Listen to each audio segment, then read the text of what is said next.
बिस्मिल्लाहिर्रहमानिर्रहीम। टॉपिक है हमारे पास डीएनए रेप्लिकेशन।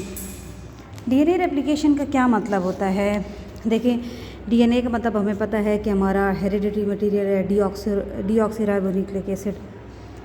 अब ये जो डीएनए होता है ये क्या करता है? रेप्लिकेट करता है। रेप्लिकेट का मतलब होता है क्या बनाना? कॉपी बनाना। मतलब जो डीएनए है उसी के हमारे पास तरह का एक और डीएनए का मॉलिक्यूल बनना क्या कहलाता है? DNA replication. अब ये जो स्ट्रैंड है इससे नया डीएनए बनेगा तो इसको हम कहते हैं, ये कौन सा डीएनए है? पेरेंट डीएनए या पेरेंटल डीएनए। और इससे हमारे पास जो नया डीएनए बनेगा उसे हम क्या कहते हैं? वो क्या है? Daughter DNA. इन शॉर्ट हमें ये समझ आ गई है डीएनए रेप्लिकेशन का मतलब होता है डीएनए की कॉपीज़ बनाना, एक डीएनए से दो डीएनए का बनाना।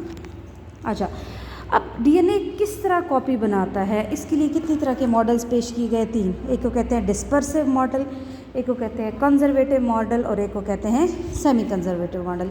चले इन तीनों मॉडल्स को समझने की कोशिश करते हैं और आप भी कोशिश कीजिएगा कि बताइएगा कि आपको कौन सा मॉडल करेक्ट लगता है। फॉर एग्जाम्पल डिस्पर्सिव मॉडल ये कहता है कि ये हमारे पास क्या है? पेरेंटल डीएनए है, यानी वो डीएनए है जिसकी हम क्या बनाना चाहते हैं? कॉपी। डिस्पर्सिव का मतलब ये होता है कि ये डीएनए की जितनी भी न्यूक्लियोटाइड्स होती हैं ना, एडेनिन, गुआनिन, थायमिन, साइटोसिन, ये चार न्यूक्लियोटाइड, चार बेसिस से हमारे पास डीएनए बनता है। तो ये सब टूट जाते हैं, मतलब ये पूरा डीएनए बिखर जाता है। डिस्पर्स का मतलब क्या होता है? बिखर जाना, यानी इसके सारे कंपोनेंट्स ऐसे बिखर गए। ठीक हो गया। और बिखरने के बाद ये दोबारा हमारे पास क्या हो जाता है? जुड़ जाता है और हमारे पास एक डीएनए से कितने डीएनए बन जाते हैं? दो डीएनए बन जाते हैं। ये कौन सा मॉडल है? डिस्पर्सिव। डिस्पर्सिव मॉडल हमें ये कहता है कि जो पेरेंटल डीएनए है वो डिस्पर्स होकर हमारे पास क्या बनाता है? डॉटर डीएनए बनाता है। सेकेंड हमारे पास मॉडल है कंजर्वेटिव मॉडल। कंजर्वेटिव मॉडल हमें ये कहता है कि जो पेरेंटल डीएनए है वो कंजर्व रहता है, महफूज रहता है, इसी तरह रहेगा। और इसको देख के हमारे पास इसके साथ मतलब इसी को देख के हमारे पास ये इंटैक्ट रहेगा, यानी इसको कुछ भी नहीं होगा। और इसकी वजह से हमारे पास कितने डीएनए बन जाएंगे? टू डॉटर डीएनए बन जाएंगे।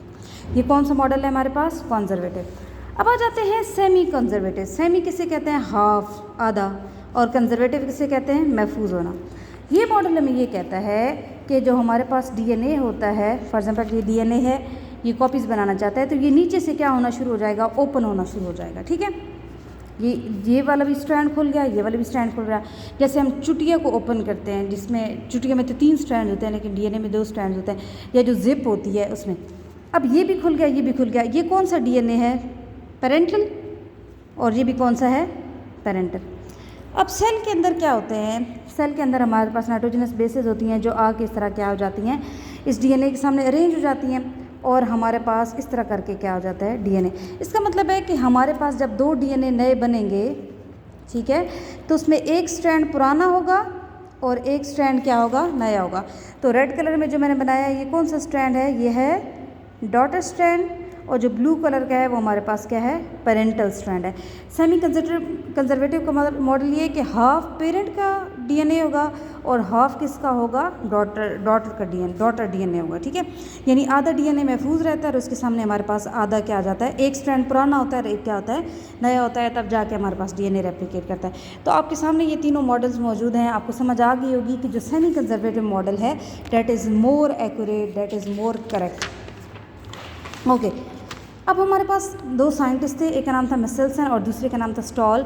उन्होंने इन तीनों मॉडल्स पे वर्किंग की। वो ये जानना चाहते थे कि इन तीनों मॉडल में से कौन सा मॉडल करेक्ट है, आखिर किस तरीके से डीएनए रेप्लिकेट करता है, किस तरीके से वो कॉपीज़ बनाता है।